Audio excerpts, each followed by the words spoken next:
ஐயா வணக்கம். நான் அருந்தாயிலேருந்து வரேன். பேர் விஜயகாந்த். இஸ்லாமிய பெண்மணிகள் அவர்கள் படித்த துறையை வெளியில் போய் வேலை பார்க்கலாமா? அதுதான் என்னுடைய கேள்வி. முஸ்லீம் பெண்கள் வெளியில் வேலை போகலாமா? என்ன கேட்குறாங்கன்னா, முஸ்லீம் பெண்கள் வெளியில் வேலைக்கு செல்லலாமான்னு கேட்குறாங்க. பொதுவாக பெண்களை பொறுத்த வரைக்கும் அவங்களுக்கு தன்னுடைய தேவைக்காக கூட சம்பாதிக்கிற சுமையை இஸ்லாம் சுமத்தவில்லை. ஆண்கள் தான் அவங்களுடைய எல்லா விதமான செலவுகளுக்கும் பொறுப்பேற்றுக் கொள்ள வேண்டும். இந்த மாதிரியான ஒரு செட்டப் தான் சரியானது என்பதை இன்றைய உலகத்தில் மனோதத்துவ நிபுணர்கள் வரைக்கும் நிரூபித்திருக்கிறார்கள். ஏன்னா வேலைக்கு செல்லக்கூடிய பெண்கள் போனாங்கன்னு சொன்னால் அதில் அவங்க ரெண்டு வேலை பார்க்கக்கூடிய நிலை தான் வரும். வேலைக்கு செல்வதனால வீட்டு வேலையிலிருந்து அவங்க விடுதலை கிடைக்காது. வீட்டு வேலையும் பார்த்து விட்டு தான் என்ன செய்வாங்க, அங்கே உள்ள வேலையும் பார்ப்பார்களே தவிர அதிலிருந்து அவங்களுக்கு விடுதலை பெறவே முடியாது. ஒன்று. இரண்டாவதாக அவங்களுடைய அரவணைப்பு, அவங்களுடைய பாசமெல்லாம் குழந்தைக்கு தேவைப்படும். ஒரு குழந்தை பெற்றவர்களாக இருந்தார்கள்னு சொன்னால், குழந்தை அங்கே தாய் இங்கேயுமாக இருந்தால் அல்ல எங்கேயா விட்டுட்டு போனால் அந்த குழந்தையுடைய தாய் பாசத்துக்கு ஏங்கி ஏங்கி அவர்கள் மனநோய்க்கு உள்ளானவர்களாக, எதுலையும் வாழ்க்கையில் பிடிப்பற்றவர்களாக ஒரு தலைமுறையாக அந்த குழந்தைகள் உருவாகி விடுவார்கள். அப்படிங்கிறதையும் என்ன செய்கிறாங்க, இன்றைக்கு அதை கண்டுபிடிக்கிறாங்க. பெண்களுக்கு பெரிய பாதிப்பு ஏற்படும். குழந்தையை கொண்டுட்டு வச்சுக்கிற முடியாது. குழந்தையை அங்கே கொண்டே அலுவலகத்திலையும் வச்சுக்கிற இயலாது. சரி, பால்குடி பருவத்தை கடந்த பிறகு அந்த குழந்தையை ஒரு ஆம்பளைக்கு கவனிக்க முடியாது. அவனுக்கு தெரியாது. இவங்களுக்கு இருக்கிற மாதிரியான பொறுமை அக்கறை எல்லாம் ஒரு ஆம்பளைக்கு இருக்காது. அப்போ இவங்க கொஞ்சம் பால்குடி மறந்துட்டானே என்பதற்காக வேண்டி யார் வீட்டிலையா விட்டுட்டு இவங்க போனார்களே, ஆனால் அந்த குழந்தைக்கு பாசத்தை யாரும் கொடுக்க இயலாது. ஒரு தாயை அணைத்து அந்த கொஞ்சி மோந்து அந்த முத்தமிட்டு கொஞ்சிறால அப்போ கிடைக்கக்கூடிய ஒரு டானிக் அந்த குழந்தைக்கு வேற எங்கேயுமே கிடைக்காது. உணவுலையெல்லாம் கூட கிடைக்காது. இதுகளையெல்லாம் அந்த பெண்கள் ரொம்ப இழந்து மன இறுக்கத்திற்கும் மன அழுத்தத்திற்கும் ஆளாகிறார்கள். என்ன செஞ்சிருக்கிறாங்க, கண்டுபிடிச்சிருக்கிறாங்க. அது முஸ்லீம் பெண்ணு முஸ்லீம் அல்லாத பெண்ணு வேணாம். பொதுவாக பெண்கள் ரெண்டாக நம்ம வாழ்க்கை பிரிக்கப்பட்டிருக்கிறது. வெளி உலகத்து வாழ்க்கைன்னு ஒன்று இருக்கிறது. உள்ள ஒரு மனித குலத்தை உருவாக்கக்கூடிய, நம்முடைய ஜெனரேஷனை நம்ம சந்ததிகளை உருவாக்கக்கூடிய ஒன்று இருக்கிறது. அது ஒரு நிர்வாகம் தான். ஒரு நாட்டில் வெளி விவகார அமைச்சர் இருப்பார், உள்துறை அமைச்சர் இருப்பார். உள்துறை மட்டம் கிடையாது, வெளி விவகாரம் வசதியும் கிடையாது. அவர் கொடுத்த டிபார்ட்மெண்ட் அவர் பார்க்குறாரு, இவங்க டிபார்ட்மெண்ட் ஒரு டிபார்ட்மெண்ட் தான். இதுவும் ஒரு நிர்வாகம் தான், இதுவும் ஒரு மரியாதை தான். அவங்க என்ன செய்கிறாங்க, வீட்டில் இருக்கிற மரியாதை குறைவாக நினைக்கிறாங்க.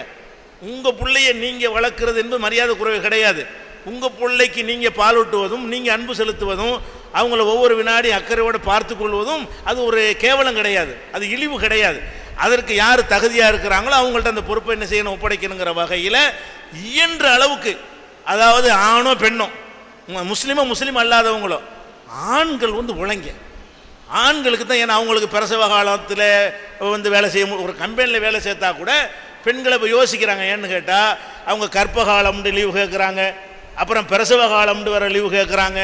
இப்படியே ஒரு 3 வருஷத்துக்கு பிள்ளை பார்த்தாங்கன்னு சொன்னால் 2 வருஷம் தான் அவங்களுக்கு வேலை பார்க்குறாங்க, 1 வருஷம் வேலை பார்க்க மாட்டேங்கிறாங்க, சம்பளத்தோட விடுப்பு கொடுக்க வேண்டி இருக்குது அப்படின்னு கம்பெனியில் கணக்கு பார்க்க வேண்டிய நிலையெல்லாம் அமெரிக்காவில் ஏற்பட்டு பெண்கள் வேணாங்கிற அளவுக்கு இந்த மாதிரியான ஒரு நிலைமைகள்லாம் உண்டாகும். ஒரு கம்பெனிங்கிற வகையில் பார்த்தீங்கன்னா 1 வருஷத்துக்கு ஒரு முறை லீவு கொடுத்தானா எப்படி அந்த கம்பெனி என்ன வருது, கொடுக்க வேண்டி இருக்குது.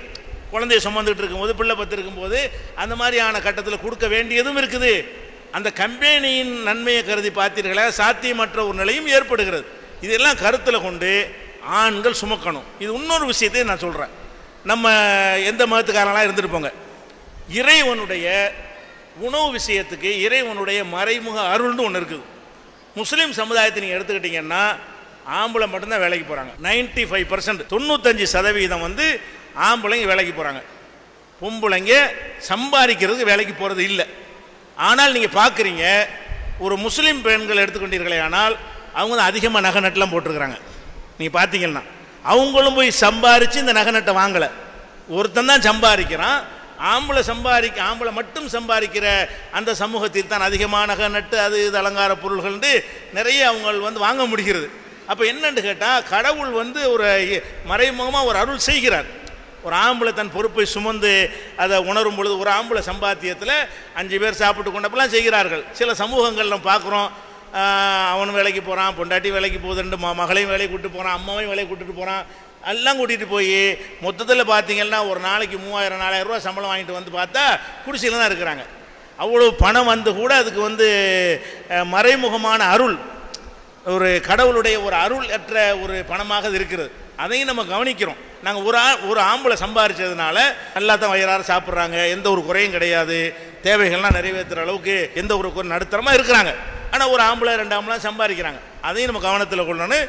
இது வந்து பெண்களுக்கு வந்து நல்லது நினச்சி ஆரம்பத்தில் போகிற கொஞ்ச நாளைக்கு தான் நல்லதாக தெரியும்.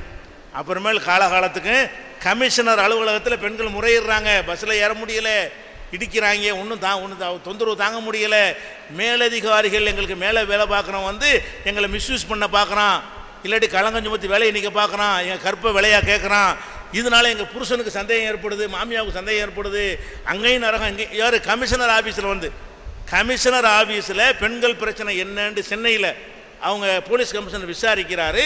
பெண்கள் என்ன புகார் செய்கிறாங்க, நாங்கள் வேலைக்கு போகிறதுனால அடுத்த ஆண்களோட சேர்த்து எங்கள் புருஷன் சந்தேகப்படுறாரு. அந்த சந்தேகத்தை தாண்டிட்டு வந்து இவங்க எங்களை வந்து சேட்டை பண்ணுறாங்க, மேலே உள்ளவனு சேட்டை பண்ணுறான், சக ஊழியர் எங்களை வந்து ஒரு போகப் பொருளாக பார்க்குறான், பஸ்ஸில் ஏற முடியலை, காரில் ஏற முடியலை, இறங்கி ஸ்டாப்பில் நிற்க முடியலை. இப்படியெல்லாம் நாங்கள் பலவிதமான துன்பத்துக்கு உள்ளாகிறோம்னு சொல்லி பெண்களே புலம்பக்கூடிய டீட்டெயில்கள்லாம் பேப்பர்களில் டெய்லி வந்துக்கிட்டு இருக்கு. அப்போ இதெல்லாம் பார்க்கும் பொழுது ஆண்கள் வேலை செய்து பெண்கள் வேலை தான் செய்கிறாங்க. அவங்களுடைய உடல் கூறுக்கும் அவங்களுடைய பிள்ளையை அவங்க தான் நல்லா வளர்க்க முடியும், நல்ல ஜெனரேஷனை உண்டாக்க முடியும். அதுவும் ஒரு கடமை தான், அதுவும் ஒரு நிர்வாகம் தான், அதுவும் ஒரு பொறுப்பு தான், அதுவும் ஒரு மரியாதை, அதுவும் ஒரு அந்தஸ்து தான். அப்போ அந்த மாதிரியான குடும்பத்தை கவனிக்கக்கூடிய நிலை இருப்பது சிறப்பு ஒன்று. அதே நேரத்தில் ஒரு கணவனை இழந்துருவாங்க, வாழ்க்கைக்கு வசதி இருக்காது, அவங்க தான் சம்பாரித்து ஆகணும். எல்லா வீட்லேயும் ஆம்பளை பிள்ளை இருக்க மாட்டாங்க, பொம்பளை பிள்ளையாக பெற்று வச்சுருப்பாங்க. அவங்களுக்கு அந்த வாழ்க்கை நடத்துவதற்கு பெண்ணு தான் வேலைக்கு போய் சம்பாதிக்கணும் நிர்பந்தம் என்று வந்தால் அப்போ எந்த சமுதாயத்துக்கான அவங்க பிழைத்தான் ஆகணும். அவங்களுடைய கற்புக்கு பாதிப்பு ஏற்படாத வகையில் ஒரு வேலைக்கு போகலாம். வேலைக்கு போகிறேன்னு என்ன அர்த்தம், ஒரு ஆணோட தனியாக இருக்கக்கூடிய எந்த வேலைக்கும் போகக்கூடாது. வேலைக்கு போனால் பல ஆண்கள் பல பெண்கள் இருக்கக்கூடிய வேலைக்கு போனால் சேஃப்டி. ஒரு மேனேஜர் இருப்பான், அவன் ரூமில் உட்காந்துட்டு அவனோட உட்காந்துருக்கணும்னா அவன் மேனேஜர் ப்ளஸ் ஆம்பளைன்னு விளங்கிக்கிறணும். மேனேஜராக மட்டும் இருக்க மாட்டான், ஆம்பளையாகவும் இருப்பான். அப்போ அதனால் ஏற்படக்கூடிய பாதிப்புகள் வந்து என்ன செய்யும், பொம்பளைக்கு ஏற்படும். அந்த தனிமையாக எந்த வேலைக்கு எந்த பொம்பளை போனாலும் சரி ஒரு ஆணோடு தனித்திருக்கிற ஒரு அமைப்பு உண்டா பார்க்கணும். ஒரு ஆம்பளோட தனியாக உட்கார்ந்துருக்கிற ஒரு அமைப்பு இருந்தால் அது எந்த மதத்து பெண்ணாக இருந்தாலும் சரி, அவன் எந்த மதத்து ஆணாக இருந்தாலும் சரி, அது பெண்ணை பாதிக்கும், பெண்ணுடைய வாழ்க்கையை பாதிக்கும். அதை வந்து கவனத்தில் வைத்து கொண்டு வேலைக்கு அது இல்லாத வகையில், அந்த மாதிரி தனித்திருக்காத வகையில் உள்ள வேலை எவ்வளோ இருக்குது. அப்படியான வேலைகளை இப்படி உள்ளவங்க தேர்ந்தெடுங்க. முடிஞ்ச அளவுக்கு அந்த பணி குறையாயிடக்கூடாது. வீட்டில் வந்து நம்ம பிள்ளைய உருவாக்கணும், ஒரு ஜெனரேஷனை உண்டாக்கணும், நம்மளை மாதிரி அவங்கள வளர்த்து ஆளாக்கிட்டு உலகத்துக்கு ஒப்படைச்சிட்டு போகணும். அப்படியான ஒரு பொறுப்பு இருக்குல்ல, அதை பாதிக்கிற வகையில் இருக்குமையானால் ஒருத்தர் வேலைக்கு போங்க, ஒருத்தர் வீட்டில் உட்காந்து பாருங்கள். அது யார் அது பொருத்தமான ஆள்? இவனை விட்டா பிள்ளைய 3 நாள் பிள்ளை கூட ஓடி போயிடும். பொம்பளை வேலைக்கு போக சொல்லி ஆம்பளைய பிள்ளைய பார்த்துக்க பிள்ளையா பார்த்துக்கிடுவான். இவனுடைய தன்மைக்கு குழந்தைகளை பராமரிக்க தெரியாது, 2 அடியை போடுவான், கடைசியில் குழந்தை நினைஞ்சிடறேன், இவன்லாம் ஒரு அப்பனாண்டு போயிடும். அப்போ அந்த மாதிரியெல்லாம் இருக்கிற காரணத்தினால பெண்கள் அவங்களுடைய சுபாவத்துக்கு தகுந்த இந்த வேலையை பார்ப்பதும், நிர்பந்தம் ஏற்பட்டால் அவசியம் ஏற்பட்டால் சம்பாதித்து தான் ஆகணும், நமக்கு பொறுப்பேற்கிறதுக்கு ஒரு ஆம்பளை இல்லை என்கிற நிலை இருந்தால் அப்போ வேலைக்கு போகலாம், நம்ம பாதுகாத்து கொள்ளக்கூடிய வகையில். அதான் இஸ்லாம் சொல்லக்கூடியது. நான் தஞ்சாவூர்லேருந்து வந்திருக்கேன். ஏன்னா நிறையா இஸ்லாமிய நண்பர்களோட தான் பழகிட்டு இருக்கேன், இப்போ தொழில் ரீதியாகவும் எல்லா ரீதியாகவும். அவர்களுடைய இல்லத்தில் சிலது பார்க்கும்போது இந்த 786ன்னு ஒரு சின்ன ஒன்று குறிக்கப்பட்டிருக்கு இல்லையா, அது என்ன அர்த்தம்? அதுக்காக ஏதாவது இஸ்லாமிய மதத்தில் அது குறிக்கப்பட முக்கியமாக தேவைப்படுதா? அது இல்லை அதோட என்ன கருத்து எனக்கு தெரிஞ்சுக்கணும், அதை பற்றி கொஞ்சம் விளக்கம் சொல்லுங்கய்யா. நன்றி. அதாவது முஸ்லீம்கள் வந்து திருமண பத்திரிக்கை அடித்தாங்கன்னு வைங்க, அதில் 786 786ன்னு போடுவாங்க. தபால் எழுதுனாலும் அப்படி போடுவாங்க. ஒரு நோட்டீஸ் அடித்தா கூட மார்க்க சம்மந்தமாக அடித்தா கூட 786ன்னு போட்டுக்குருவாங்க. கணக்கு எழுதுவாங்கள்ல, அந்த நோட்டு புக்கு எடுத்தாலும் முதல் பக்கத்தில் 786 என்ன செய்வாங்க எழுதுவாங்க. அந்த ஊனா மாதிரி போடுவீங்கல்ல இந்துக்களில், அந்த மாதிரி ஒரு அடிப்படையில் என்ன செய்வாங்கன்னு கேட்டால் 786ங்கிறத முஸ்லீம்கள் பரவலாக பயன்படுத்துகிறாங்க. ஆனால் அதுக்கு இஸ்லாத்துக்கு சம்மந்தமே இல்லை. 786க்கு 786ன்னு அர்த்தம், வேறு ஒரு அர்த்தம் கிடையாது. 7க்கு 7ன்னு அர்த்தம், 8க்கு 8ன்னு அர்த்தம், 6க்கு 6, அது ஒரு நம்பர், அவ்வளவுதான். இது எதனால் வந்துச்சுன்னு கேட்டால், நாங்கள் எந்த ஒரு காரியத்தை துவங்குவதாக இருந்தாலும் பிஸ்மில்லா அல்லாவின் பெயரால் அப்படின்னு நாங்கள் துவங்கணும். ஒரு கடையை திறக்கிறோன்னு வைங்களேன், நம்மளா திறந்துடாம அல்லா நீ நான் தான் திறக்க முடியும், பிஸ்மில்லான்னு சொல்லி என்ன செய்வோம், திறக்க வேண்டும். சாப்பிட்றோமா, பிஸ்மில்லான்னு சொல்லி சாப்பிடணும். அது மாதிரி எந்த ஒரு காரியத்தில் ட்ரெஸ் போடுறோமா, பிஸ்மில்லான்னு சொல்லி ட்ரெஸ் போடணும். காலில் செருப்ப மாட்டுறோமா, பிஸ்மில்லா இறைவன் பெயரால் அப்படின்னு சொல்லி எல்லா காரியத்தையும் அல்லாவின் பெயரால்னு நாங்கள் ஆரம்பிக்கணும்னு ஒரு கடமை இருக்குது. அந்த அடிப்படையில் ஒரு தபால் எழுதுறோன்னு வைங்களேன், அதுவும் அல்லாவின் பெயரால்ன்றது நாங்கள் ஆரம்பிக்கணும். அதுக்கு என்ன பண்ணி விட்டாங்கன்னு கேட்டால், இந்த எழுத்துக்களுக்கு நம்பர் கொடுத்துன்னு ஒரு கலை இருக்குது, நியூமராலஜிம்பாங்க. அதான் எழுத்துக்களுக்கு நம்பர், ஏக்கு இத்தனை, பிக்கு இத்தனை, சிக்கு இத்தனைன்ட்டு ஒவ்வொரு எழுத்துக்கும் ஒரு நம்பர் கொடுத்துருவாங்க. அந்த நம்பரை கொடுத்துக்கிட்டு அந்த பெயரியல், அதுக்கு பேர் பெயரியல்னு பேர், பெயரியல்னு ஒரு அமைப்பை ஒரு கணக்கை கண்டுபிடிச்சி ஒவ்வொரு எழுத்துக்கும் நம்பரை கொடுப்பாங்க. அந்த நம்பரை போட்டு கூட்டுவாங்க. கூட்டி வந்து அதுக்கு ஒரு கணக்கு சொல்லி, இந்த நம்பர் உனக்கு ராசி இல்லை, உனக்கு 7ஆம் நம்பர் வருது, 8ஆம் நம்பர் வர்றதுனால ஒரு ஏயை சேர்த்துக்க அப்படின்பாங்க. உதாரணமாக வந்து இப்போ ஜெயலலிதாண்ட ஒரு முதல்வராக இருந்தாங்கல்ல, ஜெயலலிதான்னு போட்டாங்க, கடைசியில் ஒரு ஏ போட்டிருந்தாங்க. ஒருத்தன் என்ன பண்ணிட்டான், ஒரு ஏ போட்டால் டோட்டல் கணக்கில் டேலியாக மாட்டேன், 2 ஏ போடுங்கண்ணா. பின்னாடி ஜெயலலிதாண்டு இப்படி நீட்டணும்னு போட்டான். அதுக்கு பிறகு அந்த அம்மாவுக்கு வந்து அந்த ஒரு கை கொடுக்கல, அது 2 ஏ போட்டதுனால அது நன்மை செஞ்சு அதை செய்யலை, சும்மா என்னதே உடல் விடுவாங்க. அந்த மாதிரி காரியம்னு நடந்துச்சு. அந்த மாதிரி என்ன பண்ணிட்டாங்கன்னு கேட்டால், அரபி எழுத்து இருக்குல்ல, அதுக்கு நம்பரை போட்டாங்க. எங்களில் உள்ள கிறுக்கணும், பிஸ்மில்லாண்டு பீண்டு ஒன்று இருக்குது, இஸ்ஸுன்னு ஒன்று இருக்குது, பிஸ்மி மீண்டு ஒன்று இருக்குது, இதுக்கு எத்தனை இதுக்கு எத்தனை இதுக்கு எத்தனை போட்டு மொத்தமாக கூட்டினா 756 வருது. நம்ம ஏன் பிஸ்மில்லாண்டு கஷ்டப்படணும், 756 போட்டுருவோமே. பிஸ்மில்லாண்டு போட்டுட்டு பெருசாக எழுதுறதுக்கு பதிலாக சுருக்கமாக என்ன செஞ்சிருவோம், அந்த பிஸ்மில்லாவுக்கெல்லாம் ஒரு நம்பரை கொடுத்து டோட்டல் பண்ணால் என்ன வருதான், 756 வருதான். 756ன்னு போடுவோமேன்னு இப்படி போட்டுக்கிட்டு தான். ஆனால் எழுத்துக்களுக்கு யூஸ் பண்ணணும், எண்களுக்கு யூஸ் பண்ணணும். நம்பர் வந்து எண்றதுக்கு உள்ளது தான், அது வந்து ஒரு கருத்தை சொல்லாது. அப்போ இப்படி போனுச்சுன்னா என்ன ஆகணும், அஸ்ஸலாமு அலைக்கும்ங்கிறோம்ல, அதுக்கு பேர் 506ன்னு சொல்ல வேண்டியது. அப்புறம் அஸ்ஸலாமு அலைக்கும்க்கு நம்பர் போட்டு கூட்டினா எவ்வளோ வரும், 506 வரும். 506 அவர் 506, இது நல்லா வரும் கேட்குறதுக்கு, நல்லா இருக்காது. ஒரு ஆளுக்கு இஸ்மாயில்னு பேர் இருக்குன்னு வைங்க, அவருக்கு டோட்டல் நம்பர் பண்ணி என்ன 423 ஒத்துக்கிறார், அவர் ஒத்துக்கிற மாட்டார். அவர் இஸ்மாயில் தான் கூப்பிடணும், இப்ராஹிம் தான் கூப்பிடணும். அதுக்கு ஒரு நம்பரை போட்டு உடனே நான் கைதியான்னு கேட்பார். நான் என்ன ஜெயில் கைதியாடா, ஜெயில் கைதியாக நம்பர் போடுவாங்க.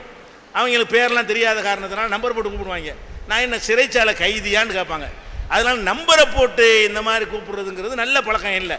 யாரோ அறிவியினர்கள் இப்படி உண்டாக்கி, எது கஷ்டப்படுறீங்க பிஸ்மில்லாண்டு 756 ஷார்ட் ஹேண்ட் பிஸ்மில்லா, இது ஷார்ட் ஹேண்ட் பிஸ்மில்லான்னு போட்டாங்க. இது எதனால வந்துச்சுன்னு கேட்டால், இந்தியில் ஒரு சினிமா எடுத்தாங்க. இது எதனால் பரவணுச்சுன்னு கேளுங்களேன். சினிமா வச்சு தான் எங்கள் ஆளுக்கு இஸ்லாத்தை அறிஞ்சிக்கிறாங்க. சினிமாவில் ஒரு படம் எடுக்கும்போது அமிதாப் பச்சன் அதில் ஒரு கதாநாயகன் நடிப்பான். அவனை வந்து அவன் ஜெயில் கைதி, அவனுக்கு நம்பர் 756. கைதிக்கு நம்பர் கொடுப்பாங்கல்ல, ஒரு அலுமினிய பிளேட்டில் நம்பரை எழுதி கழுத்தில் மாட்டிருப்பான். அவனை துப்பாக்கினால சுடுவாங்க. கரெக்டாக அந்த 756 பட்டு அதை காப்பாற்றின அவரை.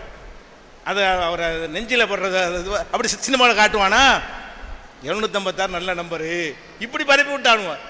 அதே மாதிரி தமிழில் என்ன செய்யுது, ஒரு படத்தில் வந்து ரஜினிகாந்த் படம்னு நினைக்கிறேன், அதில் 756 மூட்டை தூக்குற மாதிரி வருவார். அதில் அவருக்கு நம்பர் 756, யாரும் கிடைக்கான பொருள் கிடைச்சி போச்சு, இப்படி பரப்பி விட்டானுவோம். ஆனால் இதுக்கு சில சம்பந்தம் கிடையாது, வழங்குதா. 756 போட்டால் அது பிஸ்மில்லாவா ஆகாது. பிஸ்மில்லான்னு போடு, இல்லை அல்லாவின் பெயரால்னு போடு. அது ஏன் 756 போடுற? அப்போ 786 என்று போடுவது வந்து நபிகள் நாயகம் சொல்லி தந்தது கிடையாது. இஸ்லாத்தில் உள்ளதில் குர்ஆனில் அப்படி சொல்லப்படலை. நம்ம நாட்டில் உள்ள சில அறிவியினர்கள், முஸ்லீம் அறிவியினர்கள், இவங்களாம் உண்டாக்கிட்டு நினைச்சிட்டாங்க 756 உண்டாக்கிட்டாங்க. அப்படி ஒரு புனிதம் கிடையாது, அது ஒழிக்கப்பட வேண்டியது. நாங்கள் பிரச்சாரம் செய்து நிறைய மாற்றினாங்க. இஸ்லாம் ஒரு இனிய மார்க்கம் நிகழ்ச்சியில் கலந்து கொண்ட அனைவருக்கும் நன்றி. என்னுடைய கேள்வி என்னென்னா, நாம் இஸ்லாமியரோட நிறைய பேரோட பழகிட்டு இருக்கோம். இப்போ எங்கள் இதில் இந்துக்கள் எடுத்திங்கன்னா விவாகரத்துங்கிறாங்க, உங்களது தலாக்குன்னு சொல்கிறீங்க. அதில் ஆண்களுக்கு மட்டும்தான் உரிமை இருக்கா, பெண்களுக்கு அதுக்கு உரிமை இருக்காங்கிறது தான் என்னுடைய கேள்வி. அதாவது இஸ்லாம் மார்க்கத்தில் கணவன் மனைவி அவங்களுக்குள்ள பிரச்சனை வந்துச்சுன்னு சொன்னால், ஆண்கள் வந்து மனைவியை விவாகரத்து செய்யலாம். அப்படின்ட்டு ஒரு அதிகாரம் ஆண்கள் இருக்குது. அது மாதிரி பெண்ணுக்கு இருக்குதான்னு கேட்குறாரு அவர். ஆண்களுக்கு இருக்கிற மாதிரி பெண்ணுக்கு ஒரு ஆம்பளை பிடிக்கலன்னு வைங்க, அப்போ அந்த பெண்ணுக்கு அந்த அதிகாரம் இருக்குதான்னு இருக்குது. முதல் விஷயம் என்னன்னு கேட்டால், ஆணுக்கு விவாகரத்து செய்கிற அதிகாரம் இருக்குங்கிறோம்ல, அது கூட பொத்தாம்பதுவாவெல்லாம் கிடையாது. சும்மா வர நினச்சிட்டுலாம் பண்ணிட முடியாது. அதுக்கெல்லாம் நிறைய கண்டிஷன், நிறைய நிபந்தனைகள் இருக்கிறது. அதை இப்போ ஜமாத்துக்கள்லாம் முதல்ல பேணுறதுல இப்போ கொஞ்சம் பேண ஆரம்பிச்சிருக்கிறாங்க. ஆரம்பத்தில் அது பேணாமல் அது கண்டுக்காராமல் விட்டாங்க. இப்போ ஓரளவுக்கு எல்லா ஜமாத்துகளையும் இது பேண ஆரம்பிச்சிருக்கிறாங்க. முதல்ல ஒரு ஆம்பளை வந்து விவாகரத்து செய்கிறான்னு சொன்னால் ஒரு ஜமாத்தில் ஒரு 2 சாட்சி வேணும். 2 சாட்சிகளோடு மட்டும் இல்லாமல் விவாகரத்துக்கு பிறகு அந்த பெண்ணுக்கு ஏற்படும் ஒரு பாதிப்பு, அந்த பாதிப்புக்கு ஏற்றவாறு ஒரு இழப்பீடு கொடுக்கணும். யாரு? ஆம்பளை. சும்மா தலாக்கண்டு போயிட முடியாது. அந்த இழப்பீடை யார் தீர்மானிக்கணும்? முஸ்லீம் ஜமாத்துகள் தீர்மானிக்கணும். அவன் தீர்மானிச்சா கம்மியாக தான் தீர்மானிப்பான், அவன் தீர்மானிச்சா அதிகமாக தீர்மானிப்பான். அப்போ ஜமாத்துகள் என்ன செய்யணும்னு கேட்டால், நான் என் மனைவி எனக்கு பிடிக்கல, அவங்கள இந்த 2 பேர் மத்தியில் நான் விவாகரத்து பண்ண போகிறேன், என்ன முறைன்னு கேட்கணும். அப்போ ஜமாத்தில் கூப்பிட்டு கவுன்சிலிங்லாம் பண்ணி சேர்த்து வைக்க எல்லா முயற்சியும் பண்ணி பார்த்துட்டு சரியாக வராதுன்னு சொல்லும் பொழுது ஜமாத்துக்கு தெரிய வேண்டிய என்னென்னலாம் இருக்குங்கிறது. ஏன்னா கோர்ட்டுக்கு தெரியாது. கோர்ட்டில் உள்ளவர் கிராமத்தில் ஒருத்தனை என்ன சொத்து வச்சுருக்கான்னு நீதிபதி தெரியாது. ஒரு ஜமாத்தில் இருக்கும்போது, கிராமத்தில் இருக்கும்போது அவனுக்கு அந்த ஊரில் என்னென்ன இருக்குது என்ன எல்லாமே தெரிய ஆரம்பிச்சிடும். அப்போ ஜமாத்து என்ன செய்யும், கூப்பிட்டு உங்கள்கிட்ட 4 வீடு இருக்குது, நீ 2 வீட்டை அந்த பொண்ணுக்கு எழுதி கொடு, இருக்கிறவனுக்கு தகுந்தவாறு, வசதி உள்ளவன்னா அதுக்கு தகுந்தவாறு, ஏழை என்று சொன்னால் அதுக்கு தகுந்தவாறு அந்த இழப்பீடை வாங்கி கொடுத்துட்டு அதுக்கு பிறகு தான் விவாகரத்துங்கிற செய்ய முடியுமே தவிர, போஸ்ட் கார்டில் விவாகரத்து செய்கிறது, எஸ்எம்எஸில் விவாகரத்து செய்கிறதெல்லாம் இஸ்லாத்தில் செல்லாது. அறியாமல் சில பேர் செஞ்சிட்டு இருக்கிறாங்க. இஸ்லாம் மார்க்கத்தில் அது ஈடுபடாது.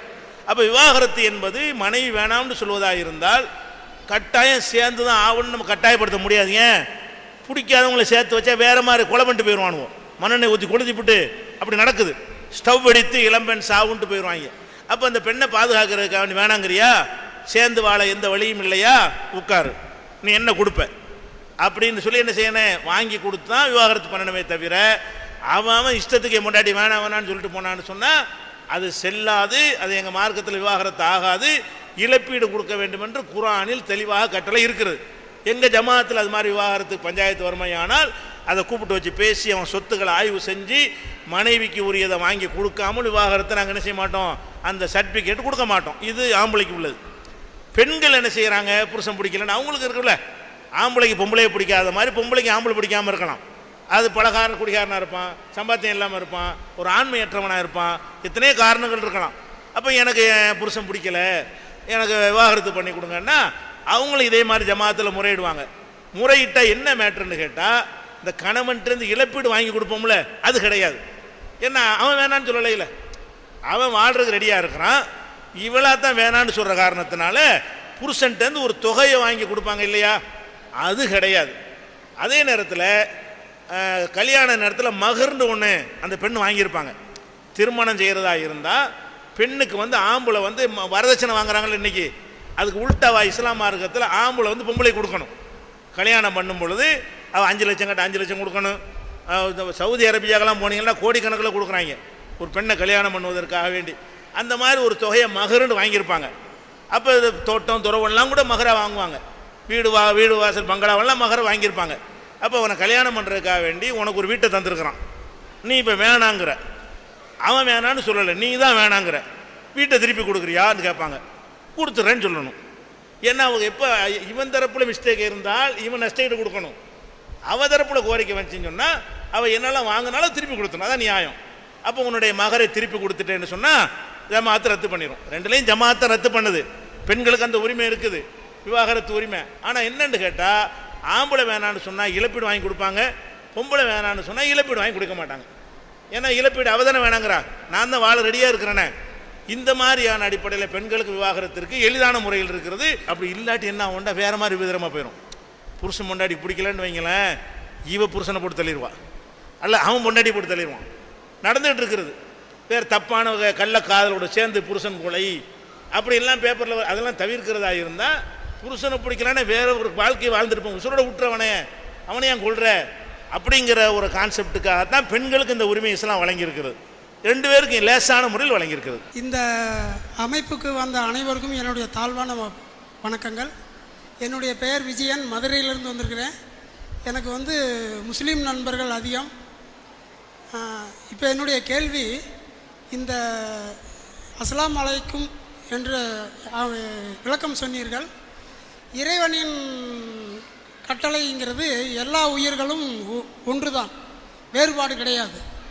ஆனால் இஸ்லாமியர்கள் அதிகமாக கொலை செய்து உணவுகள் எடுத்துக்கொள்கிறார்கள். அது குர்ஆனில் சொல்லப்பட்டுள்ளதா? அதாவது எல்லாருக்கும் அமைதி வேணும்னு சொல்கிறீங்க.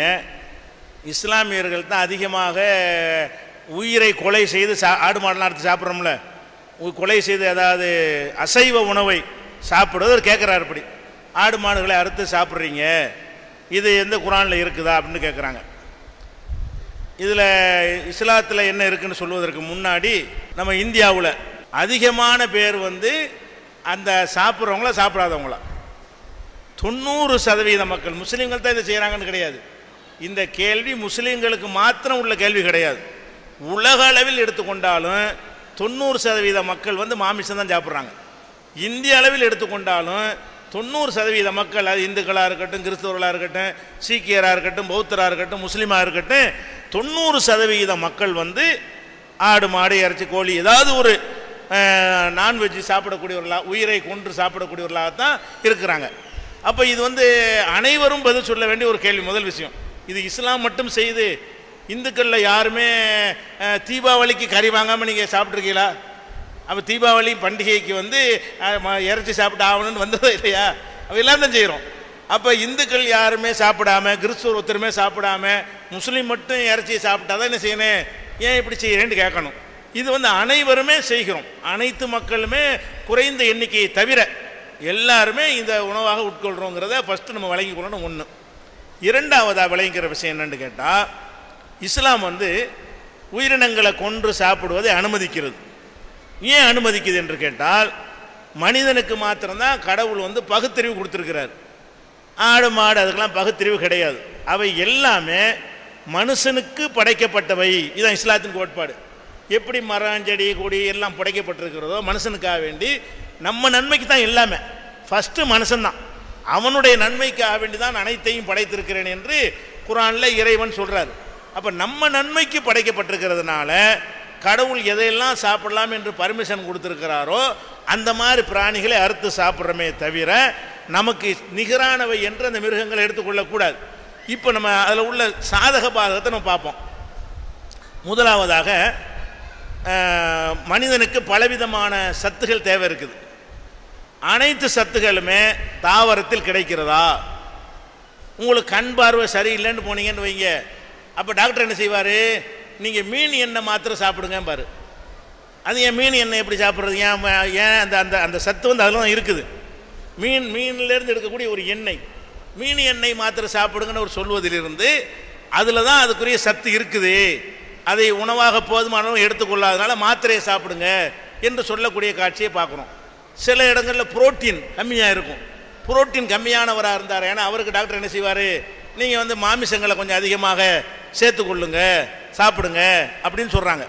அப்போ எல்லா விதமான சத்துகளுமே மனிதனுக்கு தேவைங்கும் பொழுது இதை ஒரு நாளைக்கு, அதை ஒரு நாளைக்கு, இதை ஒரு நாளைக்குன்னு கலந்து சாப்பிட்டாதான் அவனுக்கு அனைத்து விதமான சத்தும் கிடைக்கும் என்பது ஒரு ரெண்டாவது விஷயம். அடுத்ததாக என்னன்னு கேட்டால், இப்போ நம்ம உணவுகள் தாவரங்கள் இருக்குல்ல, இந்த தாவரத்தை தான் நம்ம உண்ணணும்னு ஒரு முடிவுக்கு வரணும் வைங்க. உயிர் கொலை செய்கிறது வேணாம், நம்ம தாவரத்தை மட்டும் சாப்பிடுவோம் அப்படின்னு வந்தால் தாவரங்களை கிடைக்காம நம்ம எல்லாரும் செத்து போயிடுவோம். ஏன், இப்போ 90% பேர் இறைச்சி மீனை சாப்பிட்டுட்டு இருக்கிறான். இவனும் அந்த உருளைக்கிழங்கு கத்தரிக்காய்க்கு போட்டி போட்டான்னு வைங்க, என்ன ஆகும், இப்போ 10% பேர் சாப்பிடும்போது கிலோ 80 ரூபான்னு விற்கிதுன்னு வைங்க. இப்போ 100% சாப்பிட்டு போகும்போது 800 ரூபா விற்க போகிறோம். ஒரு கிலோ உருளைக்கிழங்கு எவ்வளவு, 800 ரூபா. அப்போ 800 ரூபா கொடுத்து எல்லோரும் வாங்க முடியுமா? கத்தரிக்காய் வாங்க முடியுமா? பலவிதமான உணவுகள் இருக்க போய் தான் சைவ உணவே கம்மியாக கிடைக்குது. எல்லாரும் சைவந்தான்னு முடிவு எடுத்துன்னு வைங்க, எல்லாத்துக்கும் கீரை கிடைக்காது, எல்லாத்துக்கும் உருளைக்கிழங்கு கிடைக்காது. கோடீஸ்வரன் வீட்டில் மட்டும்தான் சாம்பார் வைக்க முடியும், தண்ணியை ஊற்றி தான் சோத்தை திங்கணும். விளங்குதா? மற்ற நடுத்தர வர்க்கம்லாம் என்ன செய்யும், பரவலாக எல்லாரும் உலகத்தில் வாழணுமா இருந்தால் கொஞ்சம் பேர் முட்டையை திங்கணும், கொஞ்சம் பேர் மீனை திங்கணும், கொஞ்சம் நேரம் கருவாடை திங்கணும், கொஞ்சம் நேரம் அப்படி எல்லாம் கலந்து அப்படி சாப்பிட்டுக்கிட்டா தான் அந்த பேலன்ஸாக உலகம் ஓடிக்கிட்டு இருக்கும். இல்லைன்னா இந்த பொருள்கள் கிடைக்காமல் தாறுமாற விலை ஏறிவிடும் என்பதையும் நம்ம ரெண்டாவது அதுவும் ஒரு விஷயத்தில் கவனிக்க வேண்டி இருக்கிறது. அது ஒன்று.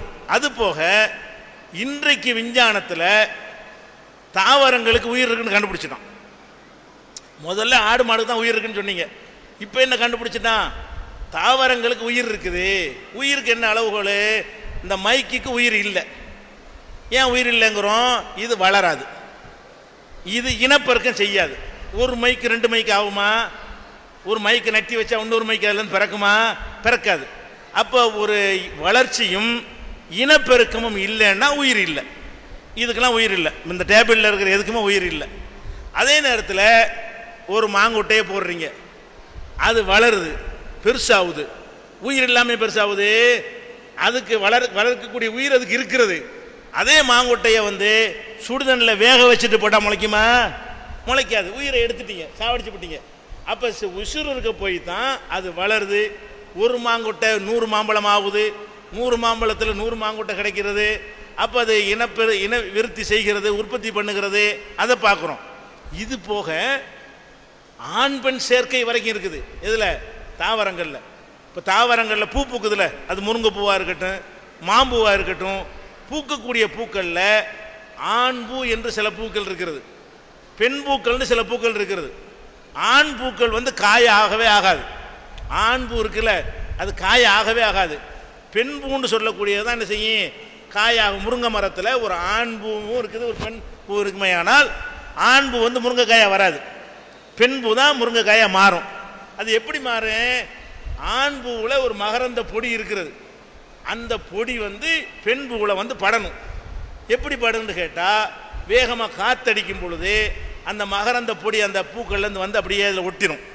அப்படி இல்லைன்னு சொன்னால் வண்டுகள் இருக்குல்ல, அது போய் ஆண் பூவில் உட்கார்ந்து அந்த காலில் மகரந்த பொடி ஒட்டிக்கிட்டு பெண் பூவில் உட்காரும். அப்போ அந்த மகரந்த பொடியை பெண் பூ அதுலேருந்து எடுத்துக்கிறோம். அப்போ இந்த 2 விதமாக ஆண் பூவும் பெண் பூவும் இணைகிறது. அது இணைஞ்ச பிறகு தான் அது என்ன செய்கிறது? அந்த பெண் பூவிலேருந்து முருங்கைக்காயோ கத்திரிக்காயோ உருளைக்கிழங்கோ என்ன ஒன்றோ உற்பத்தி ஆக முடிகிறது. அப்போ இந்த ஆண் பெண் என்கிற ஒரு வேறுபாடு இருப்பது எதை காட்டுது? உயிர் இருக்கிறது.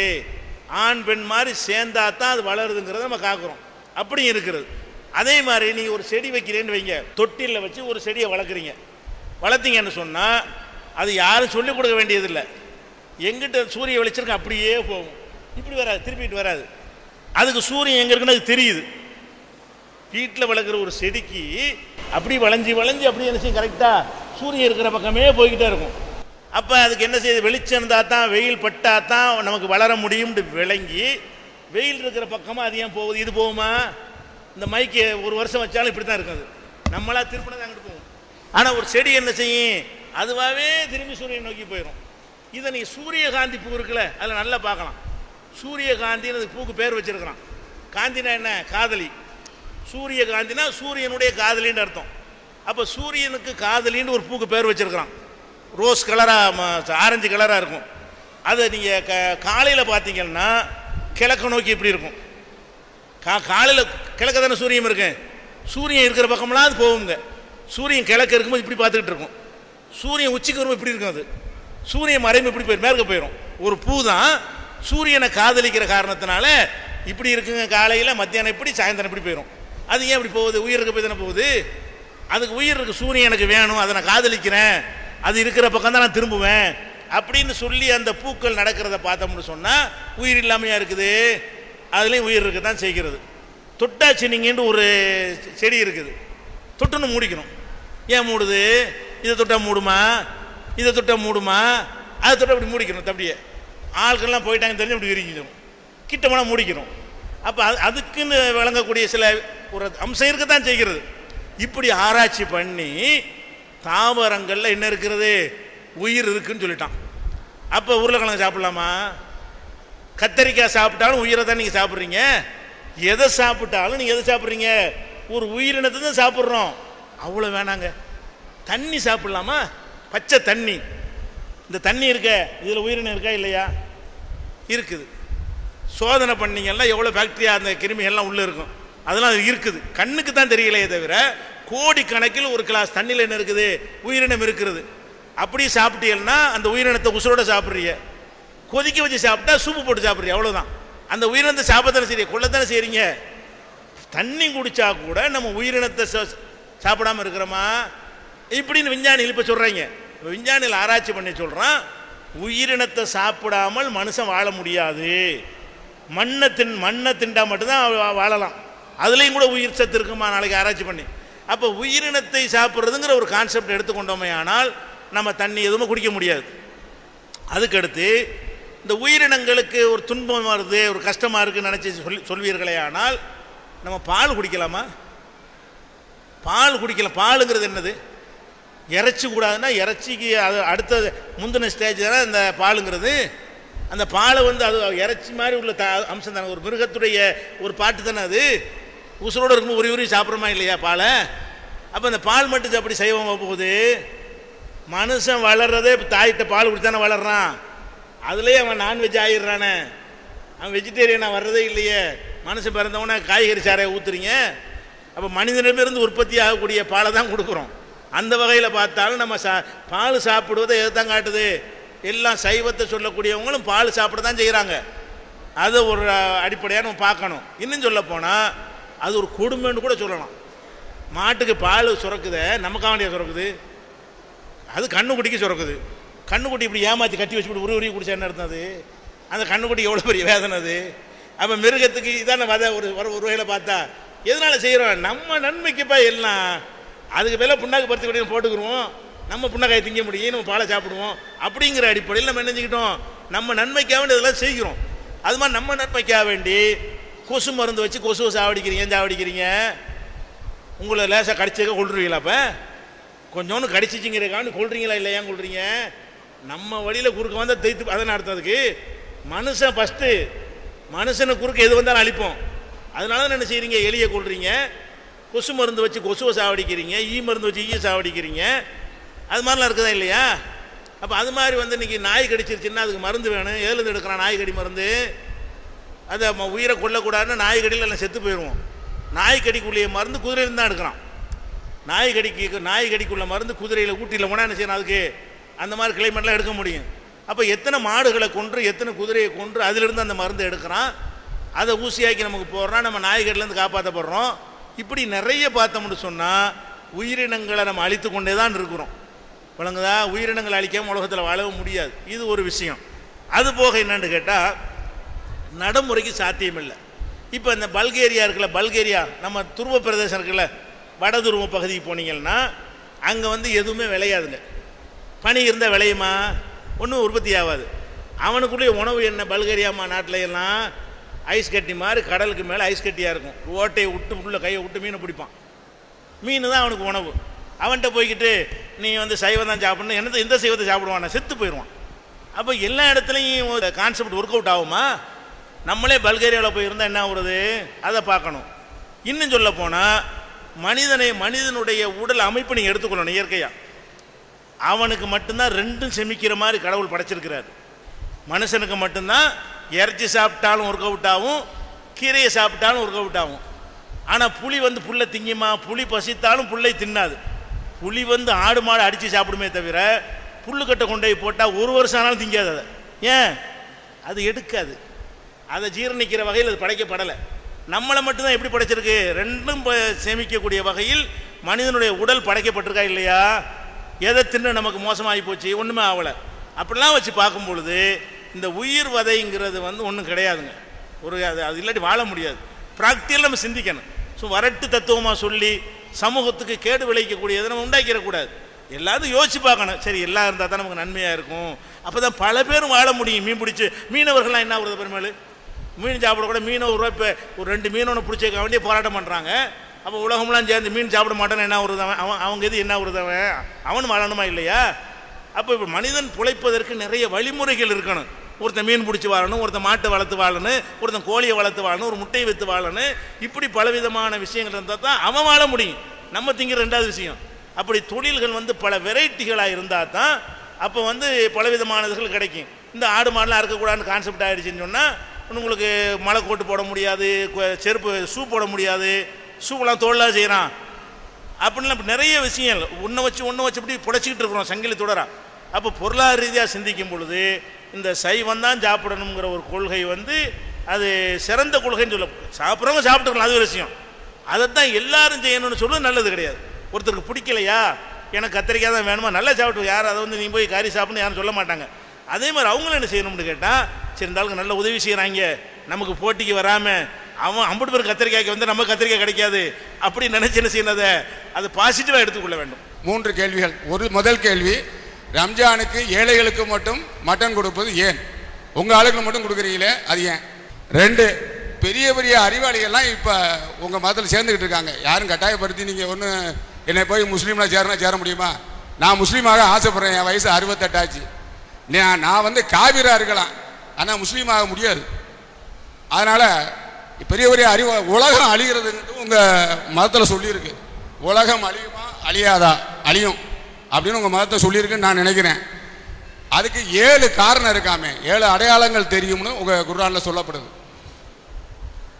அப்படி அழியும் போது உலகத்தில் ஒரு இந்து அல்லது வேற்று இனத்தவனே இருக்க மாட்டான்னு சொல்லுது உங்கள் மதம்.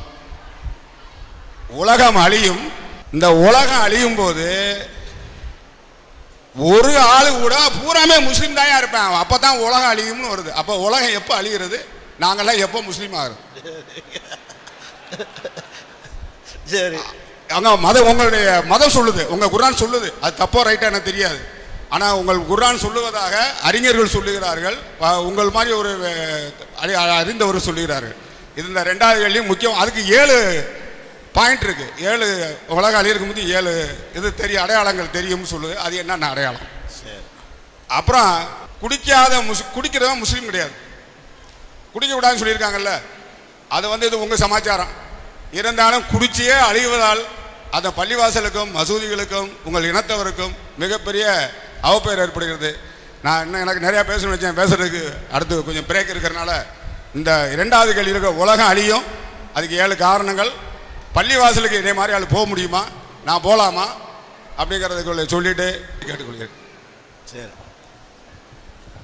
அதாவது இப்போ அவங்க என்ன கேட்குறாங்கன்னா, முஸ்லீம்கள் வந்து குர்பானி அந்த பெருநாள் தினத்தில் கொடுக்கக்கூடிய இறைச்சியை சமைக்காமல் முஸ்லீம் அல்லாஹ் கொடுக்கக்கூடாது அப்படின்னு உங்கள் மார்க்கத்தில் இருக்குதா? இந்த பண்டிகை நேரத்தில் கொடுக்கக்கூடியதை முஸ்லீம் மட்டும்தான் கொடுக்கணும் என்று சட்டம் இருக்குதான்னு முதல் கேள்வி. அப்படி எந்த சட்டமும் கிடையாது. குர்ஆனில் என்ன இருக்குன்னா, அத்தைமுல் பாயிசல் ஃபக்கீர், வறியவனுக்கு கொடுங்கள், முஸ்லீம் கொடுங்கன்னு இல்லை.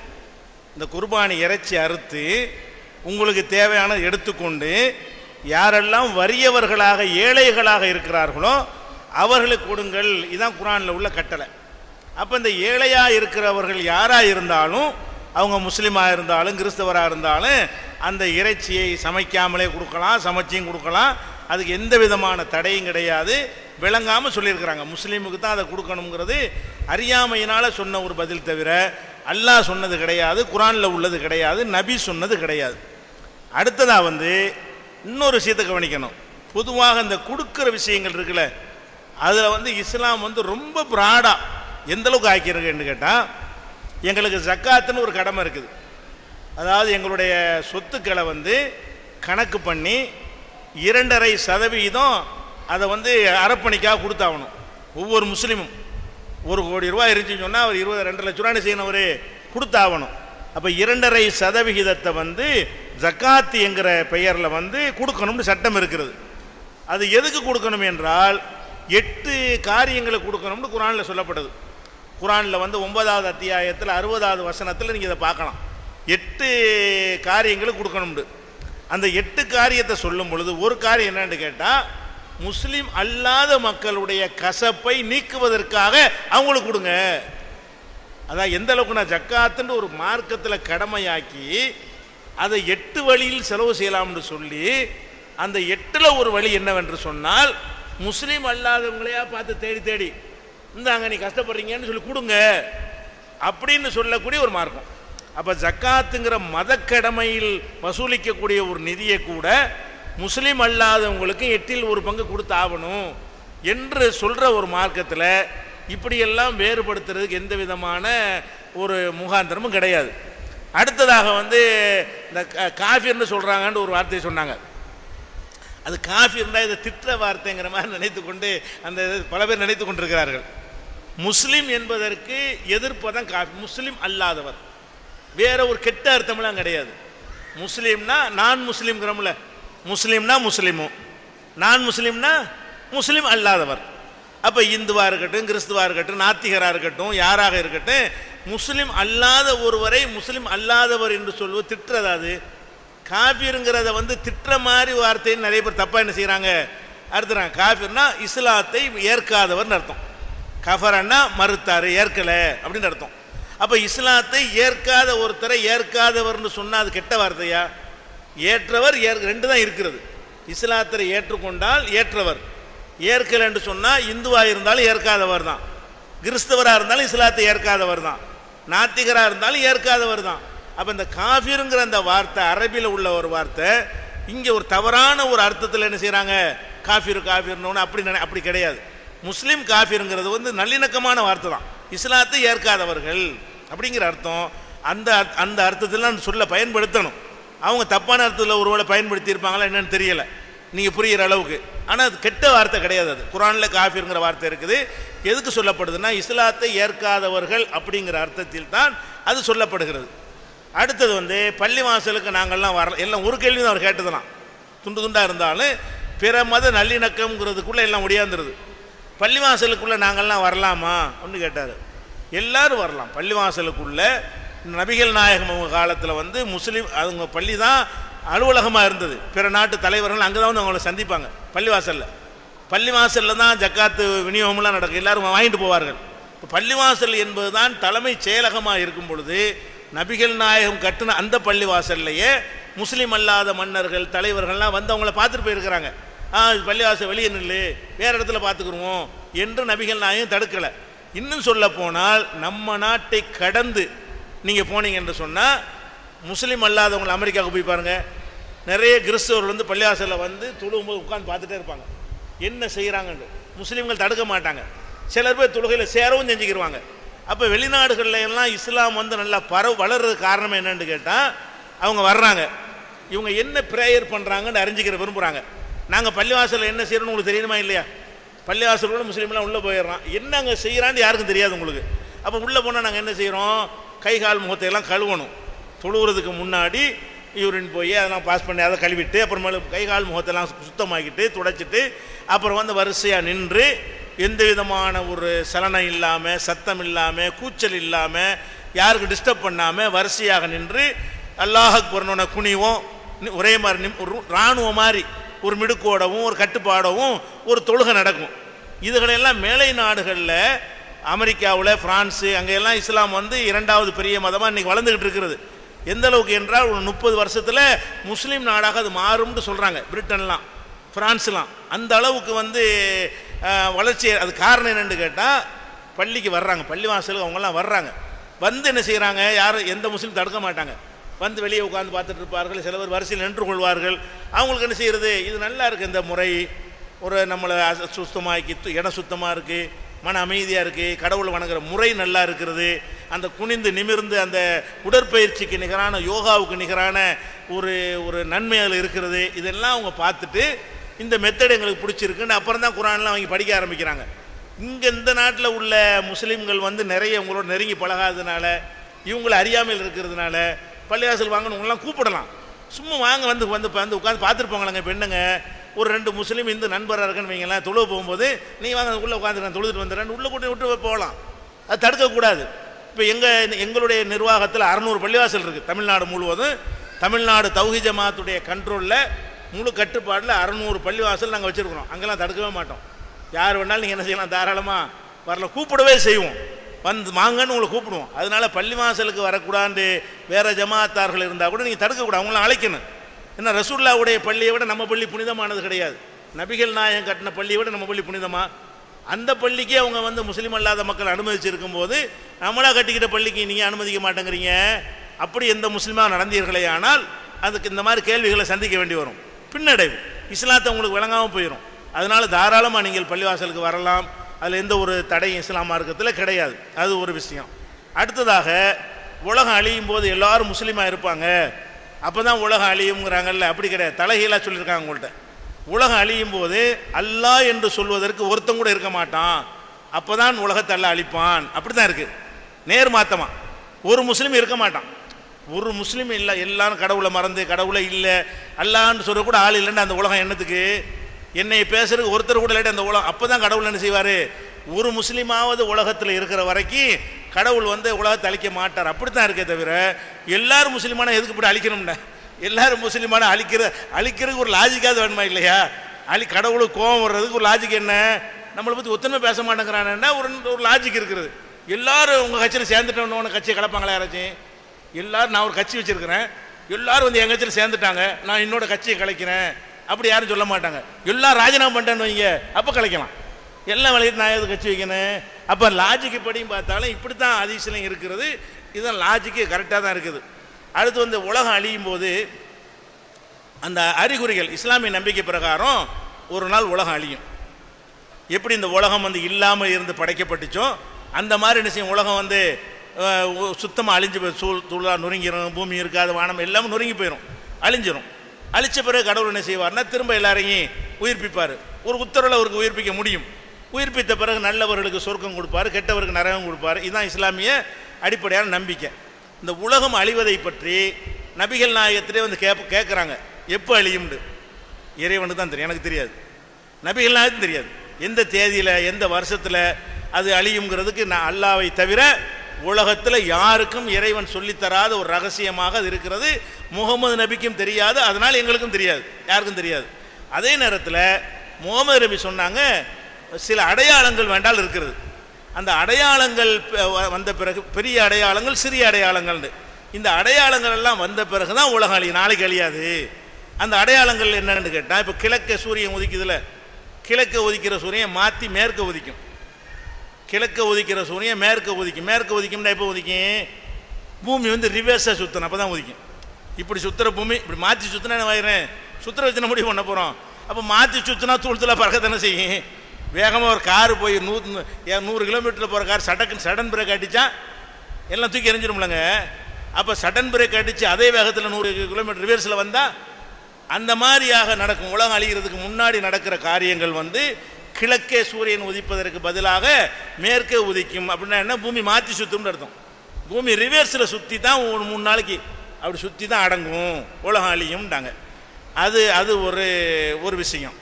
அதே மாதிரி அரபு தீபகற்பத்தில் பெரிய அளவுக்கு இதுவரை நடந்துராத அளவுக்கு 3 பூகம்பம் ஏற்படும், நில அதிர்வு ஏற்படும் அப்படின்னு. இதெல்லாம் பெரிய அடையாளங்கள்ல அது ஒரு விஷயங்கள்.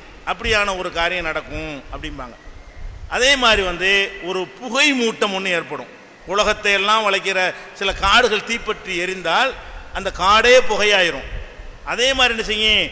உலகத்தை எல்லாம் வியாபிக்கக்கூடிய வகையில் ஒரு பெரிய புகை மூட்டம் ஒன்று ஏற்படும். அந்த மாதிரி இதெல்லாம் ஒரே நேரத்தில் நடக்கும்னு கிடையாது, இப்படி ஒவ்வொன்றா கடந்து கடைசி என்ன செய்யும்? உலகம் அழியக்கூடிய காலம் ஏற்படும் அப்படின்னு சொன்னாங்க. அதே மாதிரி ஒரு தீய சக்தி, தஜ்ஜால் என்கிற ஒரு தீய சக்தி ஒருத்தன் அடைபட்டு கிடக்கிறான், அவனை அல்லாஹ் என்ன செய்வான்? வெளிப்படுத்துவான். பூமியில் வாழ்ந்த ஒருத்தனை, ஒரு கொடூரமான ஒருத்தன் பூமியில் இருக்கிறான். அதெல்லாம் அது ரொம்ப விரிவாக உள்ளே போனால் டைம் ஆயிரும், நேரம் இருக்காது. அது மாதிரி அந்த தஜ்ஜால் என்பவன் வரக்கூடியது அது ஒரு அடையாளமாக சொன்னார்கள். அது மாதிரி ஈசா நபி அவர்கள் தஜ்ஜாலோட பின்னாடி அவனோட யுத்தம் புரிவார்கள், அவனை கொல்லுவார்கள். அதுக்கப்புறம் மக்கள்லாம் ஈசா நபிக்கு பின்னாடி போவார்கள். இப்படியான அடையாளங்கள் என்ன செய்யப்பட்டிருக்கு? சொல்லப்பட்டிருக்கிறது. இதுகளெல்லாம் ஈசா நபி தஜ்ஜால் என்பதெல்லாம் விவரமாக சொன்னால் தான் உங்களுக்கு விளங்கும். ஈசா நபின்னா யார், அவர் ஏன் வர்றாரு, தஜ்ஜால்னா என்ன விவரமாக வரும், இந்த மாதிரி அடையாளங்கள் சொல்லியிருக்கிறாங்க. ஐயா வணக்கம், என் பெயர் முரளிதரன்.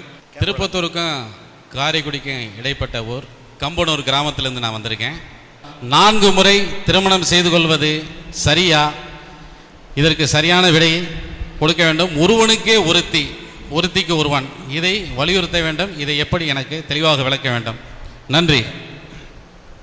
அதாவது என்ன கேள்வி கேட்குறாங்கன்னா, இஸ்லாம் 4 திருமணம் வரை ஆண்கள் செய்து கொள்ளலாம் என்று சொல்கிறதா? சொன்னால் அது சரியா? ஒருவனுக்கு ஒருத்தி என்பதுதானே சரி, ஒருத்திக்கு ஒருவன் என்பதுதானே சரி அப்படிங்கிறது அவங்களுடைய கேள்வி. இதில் வந்து இப்போ முஸ்லீம்களுக்கு நம்ம இந்தியாவில் எடுத்துக்கிட்டிங்கன்னா இஸ்லாத்தில் இப்படி இருக்கிறது, ஒன்றுக்கு மேற்பட்ட திருமணங்கள் செய்வதற்கு இந்த நாட்டில் கூட முஸ்லீமுக்கு அனுமதி இருக்கிறது.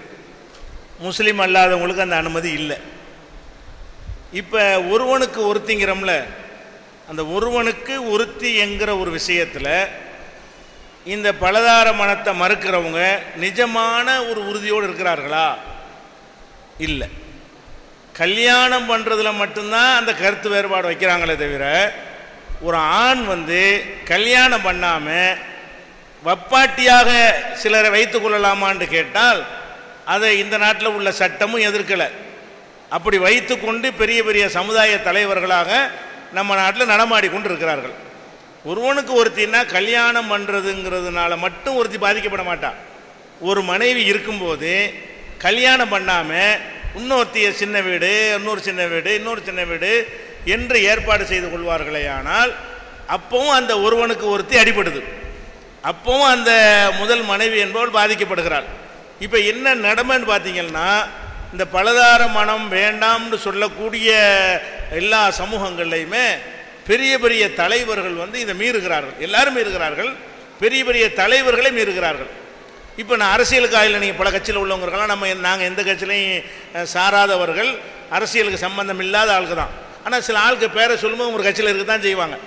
அப்போ நம்ம முன்னாள் முதல்வர் இப்போ கலைஞர் இருக்கிறார், அவர் முஸ்லீம் இல்லை. அவர் வந்து இரு மனைவியோடு போயிருக்காரா இல்லையா?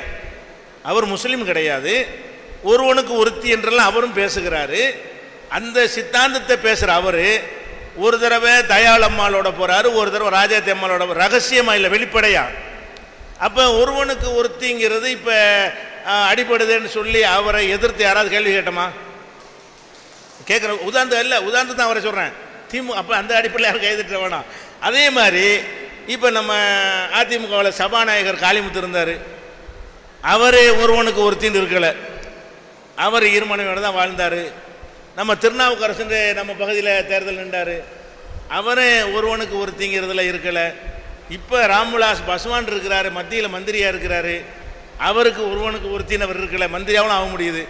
ஒருவனுக்கு ஒருத்தின்னு இல்லாமல் பல பேரோடு அவங்க வாழ்க்கை நடத்துறது உலகத்துக்கே தெரிஞ்சு இருந்தால் கூட அவங்க எம்எல்ஏ அவருக்கு தடுக்க மாட்டேங்குது, மந்திரி அவருக்கு தடை இல்லை. அப்போ என்ன மேட்ருன்னு கேட்டால், நம்ம நாட்டில் வந்து ஒரு ஆண் வந்து இன்னொன்று கல்யாணம்னு பண்ணுவதை தான் குற்றமாக கருதுகிறார்கள். கல்யாணம் இல்லாத வகையில் அந்த பெண்ணுக்கு துரோகம் செய்யலாமான்னா அது ஓகே, கல்யாணம் பண்ணக்கூடாது. இதுதான் இங்கே உள்ள நிலைமையாக இருக்கிறது. சரி, இது ஒரு விஷயத்தை வச்சுக்கிடுவோம். அப்போ கல்யாணம் பண்ணாமல் சின்ன வீடு வைக்கிறது குற்றம். அந்த நாட்டில் ஒருத்தர் கல்யாணம் பண்ணலைங்க, 4 பேரை கல்யாணம் இல்லாமல் வச்சுக்கிட்டு இருக்கிறார். இதுக்கு நம்ம நாட்டு சட்டம் என்ன? இது கேஸ் போட முடியுமா? போலீஸ் இதுக்கு எஃப்ஐஆர் பதிவு பண்ணுமா? பண்ணாது. ஏன்? மனம் விரும்பி 2 பேர் சேர்ந்தால் குற்றம் இல்லை. அது எப்படி கேட்ப? கல்யாணம் பண்ணிட்டாங்க, கல்யாணம் பண்ணலப்பா, சும்மாப்பா சேர்ந்துருக்குறாங்க அப்படின்னு சொல்லி இதுக்கு எந்த கேஸும் போட மாட்டாங்க. நல்லா விளங்கிக்கிறங்க. பொண்டாட்டி இருக்கும்போதே கள்ளத்தனமாக 4 பேரோட உறவு வச்சிருந்தான்னு சொன்னால், ஒருவனுக்கு ஒருத்தியை மீறினா என்று சொன்னால் அவன் குற்றவாளி என்று சொல்லி எந்த வழக்கும் அவன் மீது போட முடியாது, நம்ம நாட்டிலும் உலகத்தில் எந்த நாட்டிலும். அப்போ எல்லா நாட்டிலும் என்ன இருக்குது? ஒருவனுக்கு ஒருத்தி இல்லைன்னு விளங்குறது. அது ஒன்று. அதுக்கடுத்து ஒரு ஆம்பளை இருக்கிறான், அவன் வந்து இந்த விபச்சார தொழில் பண்ணுற ஆள் பொம்பளை. அப்படியான பொம்பளையில் ஒரு நாளைக்கு ஒருத்தர் போயிட்டு வர்றான், இன்னைக்கு இவள்கிட்ட, நாளைக்கு அவள்கிட்ட, நாளை கழிச்சு இவள்கிட்ட போகிறான்னு வைங்க. இது மாதிரியான ஆட்களை போலீஸ் பிடிப்பாங்க. பிடிச்சி கேஸு பொம்பளை மேலே தான் போடுவான், ஆம்பளை மேலே கேஸ் இல்லை. இந்த பொம்பளையோட இந்த விபச்சார தொழில் பண்ணுறாங்கல்ல, தொழில் பண்ணக்கூடிய பெண்ணோட ஒரு ஆம்பளையை வச்சு பிடிச்சான்னு சொன்னால் கேஸ் யார் மேலே போடணும்? உன் மனைவி இருக்கும் பொழுது நீ ஒருவனுக்கு ஒருத்தி என்பதை விட்டு விட்டு இன்னொருத்தியோடு நீ சல்லாபம் செய்கிறாய் அப்படின்னு சொல்லி இவனுக்கு ஒரு செக்ஷன் போடணுமா இல்லையா? அதுக்கு செக்ஷன் இல்லை போடுறதுக்கு. அவன் குற்றவாளி கிடையாது. யார் குற்றவாளி? விபச்சாரத்தை தொழிலா பண்ணுவது குற்றம். இந்த பொம்பளை தொழிலா பண்ற, நீ பிசினஸா பண்றது குற்றமே தவிர விபச்சாரம் பண்ற நம்ம நாட்டில் குற்றமான குற்றம் கிடையாது. அப்போ ஒரு ஆம்பளை வந்து ஒரு நாளைக்கு ஒரு பெண்ணோட அவன் போய் சல்லாபம் பண்ணினாலும் அவன் மீது வழக்கு இல்லை, எந்த நாட்டிலும் இல்லை. என்ன சொல்றேன், விபச்சார விடுதின்னு திறந்து வச்சிருக்கிறான் கல்கத்தாவிலையும் பம்பாயிலையும். அதை எல்லா பக்கமும் விஸ்தரிக்க போறதா வேற இருக்கிறாங்க. இப்ப விபச்சாரத்திற்குன்னே ஒரு ஏரியா, ரெட் லைட் ஏரியான்னு சொல்லி கல்கத்தாவிலும் இருக்கிறது, பம்பாயிலும் இருக்கிறது. அந்த ஏரியாவில் அதுக்குன்னு பொம்பளையில ஒதுக்கி வச்சுருப்பாங்க. அங்கே பல அலங்கரிச்சுக்கிட்டு பல மாதிரி பொம்பளையில நிற்பாள்வோம். அதுக்கு இவன் போகிறான். யார் போகிறான்? ஆம்பளை போகிறான். இந்த போகிறவன்லாம் கல்யாணம் பண்ணாதவனா பார்த்தா உள்ளே விட்றான். கல்யாணம் பண்ணினவன் பண்ண எல்லாம் அப்பவும் 40 தான் போகிறானுங்க. கண்டிப்பாக கல்யாணம் ஆகிருக்கும். 18 வயசுக்காரன் போகல, 40 வயசுக்காரன் தான் போகிறான். 45 அவன் தான் போகிறான். அவன் வீட்டில் பொண்டாட்டியை வச்சுப்புட்டு விபச்சார விடுதி ஓப்பனாக அரசாங்கத்தில் லைசன்ஸ் கொடுத்து எந்த ஆம்பளை வேண்டாலும் இந்த பொம்பளைகிட்ட வந்துட்டு போங்கன்னு சொல்கிறானே. இப்போ ஒருவனுக்கு ஒருத்தி இருக்குதுன்னு நினைக்கிறீங்களா நீங்கள்? நாட்டில் உலகத்தில் எந்த ஒரு நாட்டிலையாவது ஒரு பொம்பளை ஒரு தாண்டினா மட்டும்தான் குற்றமாக இருக்குது. நல்லா விளைக்கணும். ஒரு ஆம்பளை விபச்சாரமாக டெய்லி ஒரு இடத்துக்கு போயிட்டு வந்தாலும் அவன் குற்றவாளி இல்லை. எந்த பேப்பரும் அது குற்றம் சொல்ல முடியாது, எந்த கோர்ட்டும் குற்றம் சொல்ல முடியாது. அப்போ நம்ம என்ன விளங்குறோம்? ஒருவனுக்கு ஒருத்தி என்று சொல்வது பிராக்டிக்கலாக உலகத்தில் இல்லவே இல்லை. சும்மா சொல்றமே தவிர ஆம்பளையல்கள் வேலி தாண்டி கொண்டு தான் இருக்கிறார்கள். அதை சட்டம் அனுமதிக்கத்தான் செய்கிறது, வசதி செய்து கொடுத்து கொண்டு தான் இருக்கிறது. இன்னும் சொல்ல போனால் உயர்தரமான ஹோட்டல்கள் இருக்கிற ஸ்டார், அதிக ஸ்டார் வாங்கின ஹோட்டல், 7 ஸ்டார் 5 ஸ்டார் இருக்கும்ல, அந்த மாதிரி 5 ஸ்டார் ஹோட்டல் 7 ஸ்டார் ஹோட்டல் இருந்துச்சுன்னு வைங்களேன். அங்கே அஃபீஷியல் சப்ளையே உண்டு. அங்கே மெனு கொடுக்குற மாதிரி என்ன செய்வான்? எந்த காட்டியா யார் வேணும்னு கேட்பான். அதுக்கு அனுமதி உண்டு. அங்கே போய் எந்த ரெய்டும் செய்ய முடியாது. அது பணக்காரங்களுக்கு உலகமாக இருக்கிறதுனால அதுக்குள்ளே போலீஸ் போய் ரெய்டு பண்ண முடியாது. அவன் புக்கை காட்டி இதில் எது பிடிச்சிருக்குன்னு கேட்பான். ஆந்திரா வேணுமா கேரளா வேணுமான்னு கேட்பான். அப்படி சப்ளை எல்லாம் செய்வதை இந்த நாடு என்ன செய்கிறது? இந்த நாடு இல்லாமல் உலகத்தில் எந்த நாடும் அனுமதிக்கிறது. அப்போ நம்ம என்ன பார்க்குறோம்? உலகத்தில் ஆம்பளை பூரா சபலப்பட்டவனாக இருக்கிறான், அவனுக்கு சாதகமாக சட்டம் இருக்கிறது. பொண்டாட்டியை விட்டுட்டு ஒவ்வொருத்தையாக போய்கிட்டு இருக்கிறான். அவன் எய்ட்ஸ் நோயாளிகிட்ட போகிறான், பாலியல் நோயாளி பொம்பளைகிட்ட போகிறான், அந்த நோயை வாங்கிட்டு வந்து பொண்டாட்டிக்கு பரிசாக கொடுக்குறான். இதை தடுக்க எந்த நாட்டிலையும் சட்டம் போட முடியாது. அவங்க உரிமை, அவங்களுக்கு உரிய அனுமதி என்று சொல்லுகிறார்கள். அரசியல்வாதி அதை நியாயப்படுத்தி பேசுகிறார்கள். ஆனால் இப்போ இது தடுக்கவே ஏறலைங்கும்போது இஸ்லாம் என்ன பண்ணுது? ஆம்பளை இப்படி தான் இருப்பான் இருக்குல்ல, அதை குறைக்கிறதுக்கு இஸ்லாம் சொல்லுது, டேய் பொண்டாட்டி இதை இன்னொருத்திட்ட போறியா, அவளை பொண்டாட்டி அந்தஸ்து கொடுக்க ரெடியா இல்லையான்னு கேட்குது. குறைஞ்சிடும் தான் மாட்டேன்டுவான். அதாவது பொண்டாட்டிங்கிற அந்தஸ்து கொடுக்காம 1000 பேர்கிட்ட போவான். அடே மனைவிங்கிற அந்தஸ்து கொடுப்பியா? மனைவின்னு கொடுத்தா சுமக்கணும், பொறுப்பை அவளை சுமக்கணும், அவ பெத்த பிள்ளைய சுமக்கணும், அந்த சொத்துல பங்கு அவளுக்கும் கொடுக்கணும், அந்த பிள்ளைக்கும் கொடுக்கணும். அப்போ இதுக்கு பயந்துட்டு என்ன செய்வான்?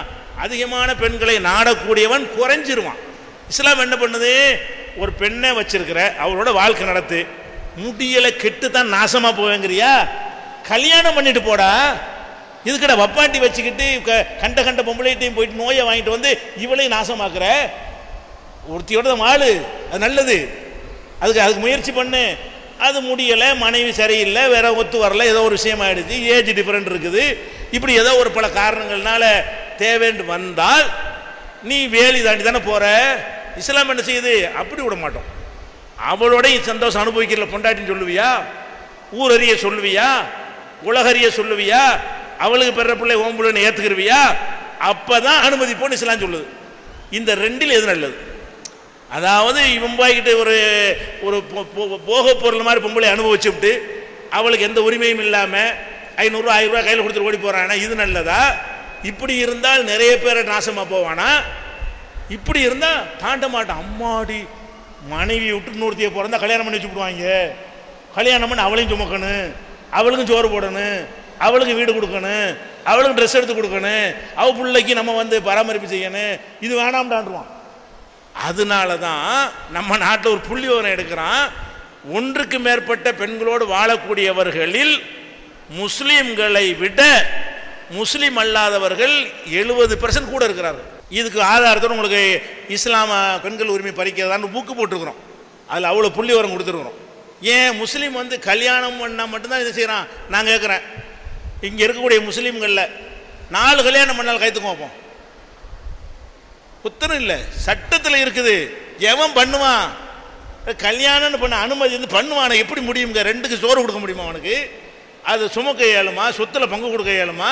அப்படிலாம் ஏற்றுக்கிற சொல்லு இஸ்லாமு. 3 கல்யாணம் பண்ணுவோம் கைத்துங்க. ஒத்தரும் இல்லை. 2 இருந்தால் தூக்கிடுங்க. இந்த ஊழல் பெரிய கொடுத்து 2 இல்லை, நானே 2 இல்லை, யார் 2 இல்லை. அப்போ இருக்குது சட்டம்.